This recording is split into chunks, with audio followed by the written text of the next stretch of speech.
This podcast is brought to you by Mapper Forward's new Patreon community, the Global Coffee Think Tank. Check the show notes or head to patreon.com/MapperForward to find out how you can become a member today. Welcome to the Daily Coffee Pro by Mapper Forward, friends. I am joined by the fabulous Judy Ganes from JGanes Consulting. We are talking coffee pricing and coffee supply.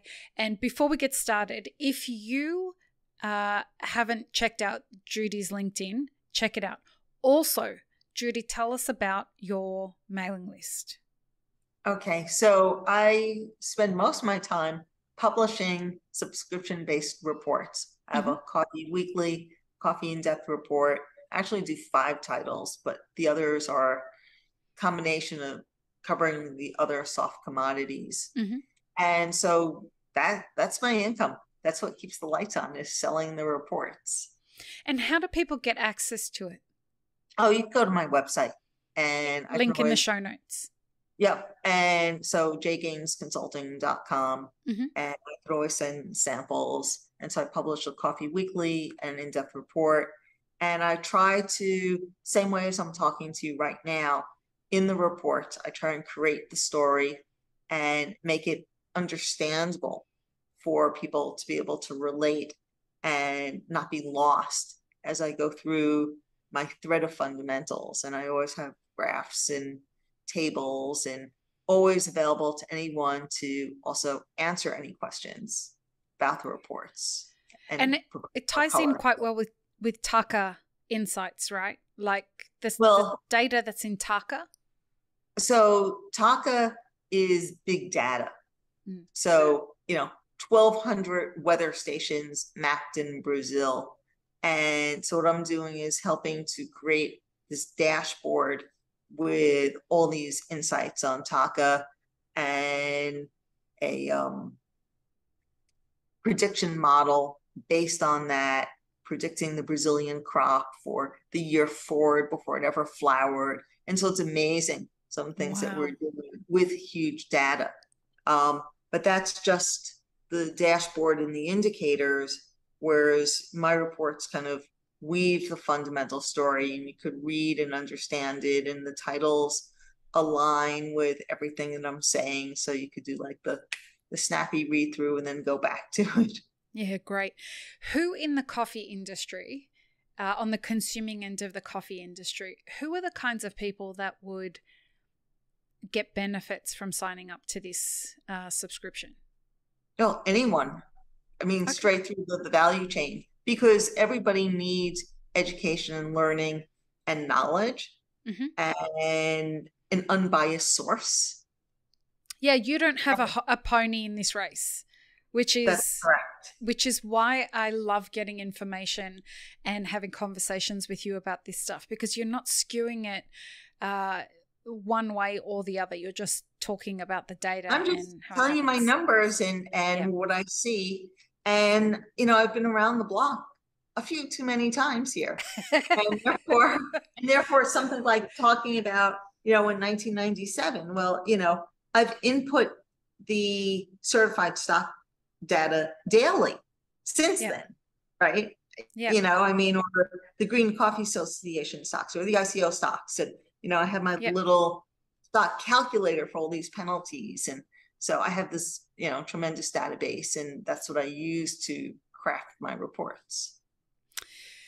So this, as you mentioned in the previous episode and in the previous episodes, we are in quite a unique scenario. It hasn't happened very often before where we're at.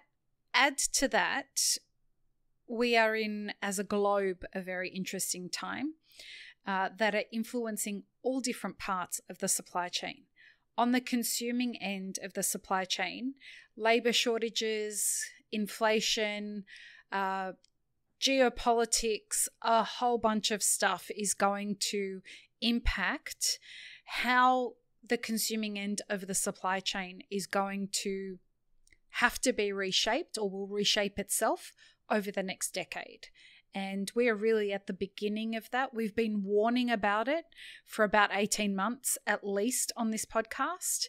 And now we're starting to see businesses close everywhere. we are starting to see producers talk about the fact that they can't move their coffee, which is very interesting. And something that I want to talk to you about is this difference between the market on what we call commercial coffee and the shift that's made versus the difference in the shift that specialty has made and how they have given the changes that are happening across the supply chain. The impact that's going to have, coupled with, and I have phrased this really badly and I really apologize, but there is a lot of changes happening right now that are going to impact the commercial market as well as the specialty market. And a lot of those things are from a geopolitical and economic perspective. Do you have any thoughts on how that might end up shaping out over the next couple of years? Sure. But let's sort of retrace a little bit, because that's what I do best, is go through the whole history. And when I look at, I try and take the forest from the trees and take a step back, see where the industry has come from and where is it going. And what I point out is that producers sell coffee in bags, and the industry sells equipment. Okay. And the industry innovates to make it better for roasters and to protect their margins and try and get customers to buy the equipment and to buy the coffee that goes along with it. So we've had, there's always new consumer side equipment, and it's why retail stores are always innovating on types of beverages also, and now more customization and the ability to do that. And so we've went from kind of like the coffee drip market to having, in offices, the Bunomatic with 10 cups. And, when I was on Wall Street, that's what it was. And go into the kitchen and that pot of, coffee was sitting there, and someone might have made it 5 minutes before, but no doubt you would dump it down the sink and say, I'm going to make everybody a fresh pot of coffee. Right. And so the kitchen sink was a huge consumer. And that was incredible for producers. But then the industry started using single serve and pods and K-cups and capsules and smaller equipment. And that took away a lot of the waste. And that hurts consumption more than anything else. And so while specialty is thriving and everybody is possibly drinking more stomach shares of coffee, the waste has kind of offset that. And when you look at generationally, my parents had always a pot of coffee on the stove, percolator. Okay, the old-fashioned percolator. Okay. Yep. And there was always a cup of coffee sitting on the table. Maybe it was consumed, maybe it wasn't, but it was poured at least 6-7 times a day. Yeah. Easy. And then the rest was poured out. And so generationally, the older generation consumed far more coffee than the younger generation. So you need that many more drinkers to make up for some of the loss in the waste. And the traditional methods of brewing coffee. And so as much as the industry has made coffee on everybody's lips and everyone talks about coffee and the love of coffee, there's this other underbelly, the side to it, that actually hurts demand as much as it helps demand and makes coffee popular. So there's been a shift. There's been a swing from the fast, easy to consume kind of coffee to people being more conscious of how much they're wasting and what they're consuming and how they consume it. Well, it becomes easier. So it's a convenience factor. You're not wasting. It's simpler to just make coffee now. Yeah. And therefore one would hope that people are drinking more coffee. But if you were making a 10 pot of coffee before and throwing 8 cups out versus you drinking 3 cups, then which is better for consumption? Yep. From a producer standpoint, it's the bags. From a roaster perspective, it's having you, on the specialty side, drink some, that coffee, especially if you're willing to pay a higher price for it. Right. Right. And so in this current very interesting position that our industry is in, where do we go as people focus more on sustainability and more on reducing waste, especially as we were talking about before with regards to geopolitics, and you've got producers paying more for imports to produce that same quantity of coffee that they would have produced before. Where do we go over the next couple of years with this? Well, just remember, having smaller appliances doesn't make it sustainable for producers. Having less waste of coffee or waste less water, is maybe okay for the environment because you have the packaging and the carbon surrounding the manufacturing of it, but it's not sustainable for a producer. Because we're using less coffee, essentially. That's correct. Yeah. So that's a good thing though, right? Like, it's better that we are wasting less coffee. We've just got to increase the number of people who are drinking it. But that's a much harder thing to do. Right. It's a shame. It's travesty that a producer who in his mind is picturing someone, maybe an executive or young people drinking coffee and loving the work that they put in. And it's a shame to see that just being down the sink, but at the end of the day, what's putting money on their table? Right. They want to sell more coffee. Right. Do you think producers think about it that way? They just thinking about how do I move more coffee? That's correct. But there's the other side that I'm sitting here saying, wow, if a producer really knew that's where their coffee is ending up. I don't know they'd be happy about that though. Yeah, it's a tough one. It's a challenge. They work so hard to produce this quality coffee, and then all of a sudden some of it was going down the drain. Far less so now than it used to be. But there's another trend. Look at cold brew. The extraction rates now on cold brew are tremendous, and cold brew is really, really picking up tremendously. Right. And how is that good for producers then?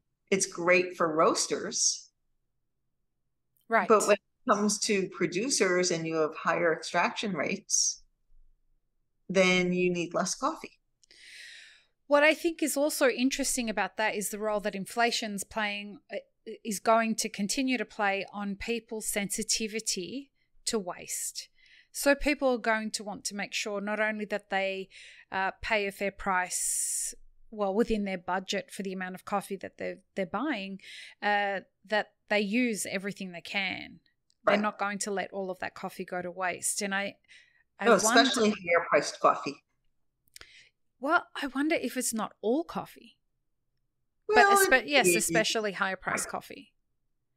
So do we think that, what role is economics going to play on the relationship between the consumer and the producer, do you think?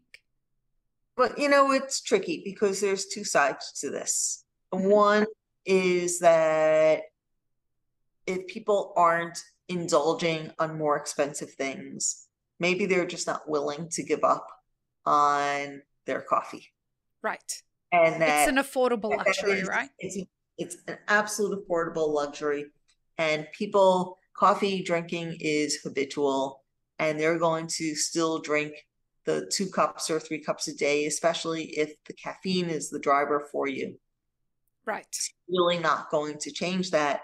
And substitute tea for it or hot chocolate. I mean, Right. it's just, you know, the coffee drinker isn't going to do that. Mm-hmm. And so I don't really see where the consumer, as far as stomach shares are concerned, is going to cut back. Maybe they'll say, you know what, I'm not going to pay $20 a bag for this coffee, and I'm going to try something else that's $16 a bag. But they're still going to consume the same amount of coffee. They're just going to maybe look to experiment. Shifting their buying. And therefore it hurts at the higher, you know, some of the higher end.